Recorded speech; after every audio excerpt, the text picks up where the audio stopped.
Greetings, everyone. Merry Christmas Eve. If this gets uploaded on Christmas Eve, that is.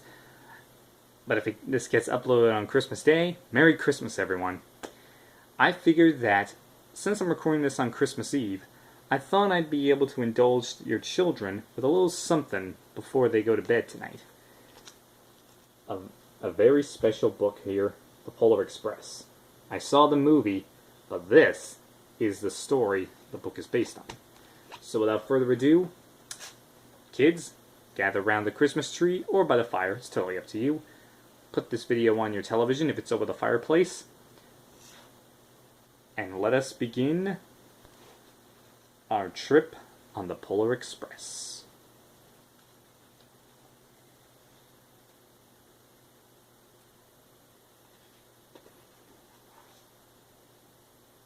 Written and illustrated by Chris Van Allsburg.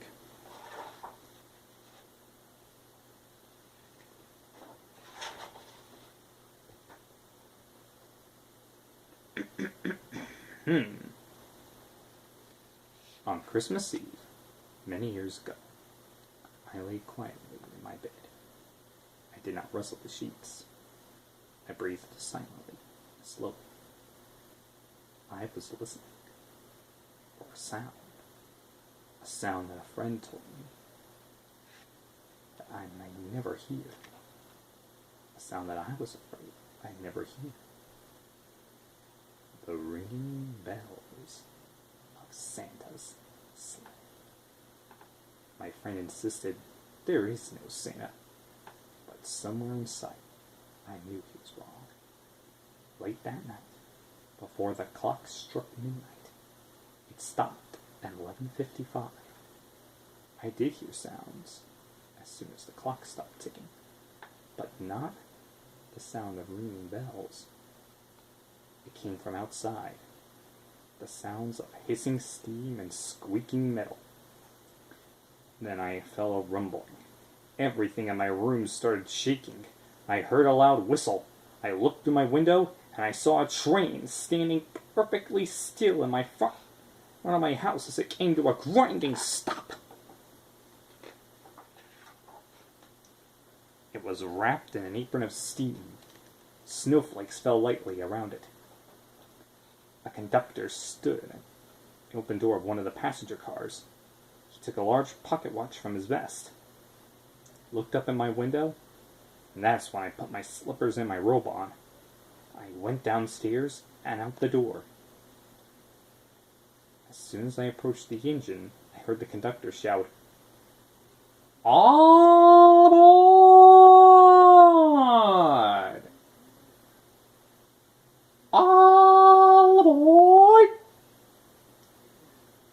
I ran up to the conductor. I looked at him and he said, "Well, you're coming?"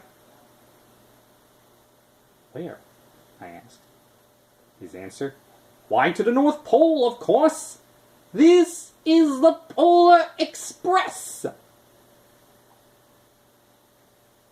I took his outstretched hand, and he welcomed me aboard for a train ride I would never forget. The train was filled with other children, all in their pajamas and night dresses. I heard each of them sing Christmas carols, and some of them brought candies with nougat centers as white as snow. After we made our final stop to pick up our last passenger, we drank hot cocoa as thick and rich as melted chocolate bars. Outside, the lights of the towns and villages we passed through flickered in the distance as the Polar Express raced onward.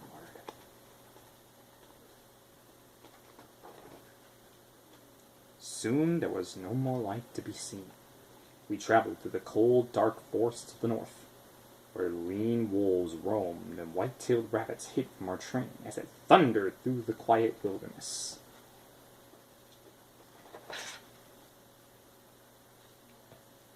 We eventually ran into a small problem after passing through what was known as Flat Top Tunnel. We came across a caribou crossing. That line had at least 100,000, if not 1,000,000 caribous on it. The engineers and the conductor thought it would take hours for them to clear the track. But thankfully, with a little smart thinking, we managed. We then pulled forward ahead, slow. But unfortunately, something went wrong. The cotter pin on the throttle broke off, and the train began to go faster and faster. We began to go uphill. Considering the fact that there was no sign of communication from the engineer, I was standing totally exposed on the front of the locomotive with the conductor when I went out to see what was going on. The train did seem to be accelerating uncontrollably, and we were rapidly approaching Glacier Gulch, which just happens to be the steepest downhill grade in the world. The conductor suggested I hold on to the safety bar tightly. Eventually, we made it through Glacier Gulch and barely across a frozen lake. After that adventure, we climbed mountains so high it seemed as if we would touch the sky and scrape the moon. But the Polar Express never slowed down after that. Faster and faster we ran along, over peaks and through valleys like a car on a roller coaster.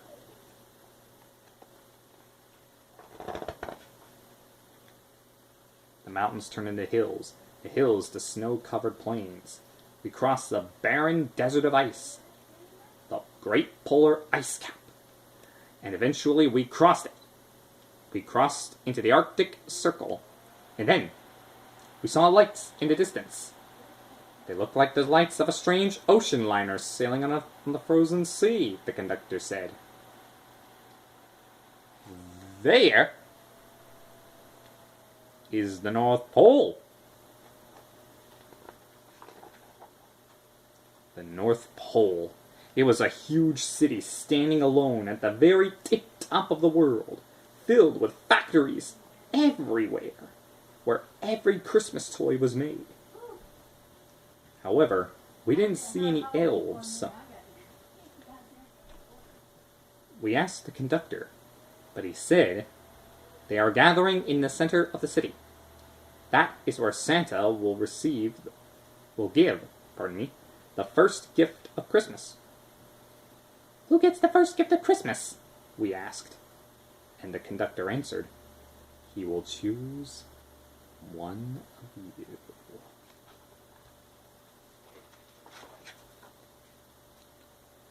Then one of the children shouted, Look! The elves! Outside we saw hundreds of elves as our train drew closer to the very center of the North Pole. We slowed down to a crawl. So crowded were the streets with Santa's helpers. When the Polar Express could go no further, we stopped and the conductor let us out. We pressed together through the crowd after I had an adventure to Santa's toy factory to the edge of a large open circle. In front of us stood Santa's sleigh. The reindeer were excited, prancing and pacing, ringing the silver sleigh bells that hung from their harness. It was a magical sound, like nothing I'd ever heard before. Across the circle, the elves moved apart, and then Santa Claus appeared. The elves cheered wildly. He marched over to us and decided which of us would receive the first gift of Christmas. After looking the children over, myself included, he decided, let's have this fellow right here. He jumped into his sleigh. The conductor helped me up.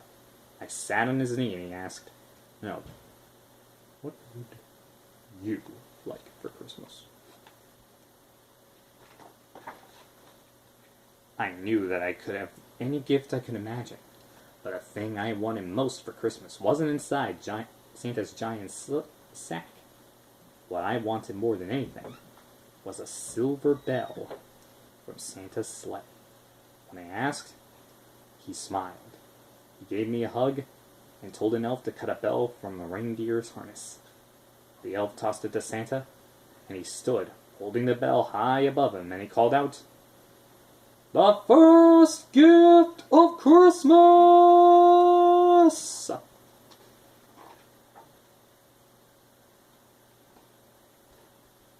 As Santa gave me the bell, the clock struck midnight, and the elves roared their approval. I put the bell into my pocket as Santa prepared to take off. The conductor helped me down from the sleigh, and Santa shouted out to the reindeers' names and cracked his whip. His team charged forward and climbed up into the air.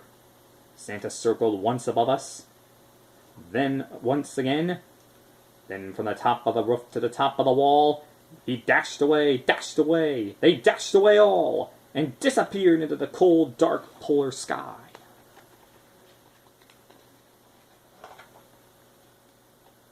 As soon as we were back inside the Polar Express, the other children asked to see the bell. I reached in my pocket, but the only thing I could feel was a hole. I lost the bell from Santa's sleigh. One of the children suggested, "Let's hurry outside and look for it." But the train gave a sudden lurch and started moving. We were on our way home, and I thought the bell was lost forever. It broke my heart to lose it. When the train reached my house, I sadly left the other children. I stood at the doorway and waved goodbye. The conductor thanked me for climbing aboard. It reminded me the important thing about trains isn't where they're going. What matters is deciding to get on. As I went to my door, the conductor said something on the moving train, but I couldn't hear him. "What?" I yelled out. He put his hands around his mouth and said, "Merry Christmas!" He waved as the Polar Express moved on and let out a loud blast from its whistle and sped away. The next morning, Christmas morning, my little sister Sarah and I opened our presents. When it looked as if everything had been unwrapped, Sarah found one last small box behind the tree. It had my name on it, and inside was the silver bell. There was a note. "Found this on the seat of my sleigh. Better fix that hole in your bucket, Mr. C." I shook the bell. It made the most beautiful sound my sister had ever heard. But my parents couldn't hear it when they shook it. I shook the bell once more as we prepared to leave for a very special Christmas event. At one time, most of my friends could hear the bell, but as years passed, it fell silent for all of them. Even Sarah found one Christmas that she could no longer hear its sweet sound. Though I've grown old, the bell still rings for me, as it does for all who truly believe. And thus concludes the story of the Polar Express. I hope you enjoyed, and Merry Christmas.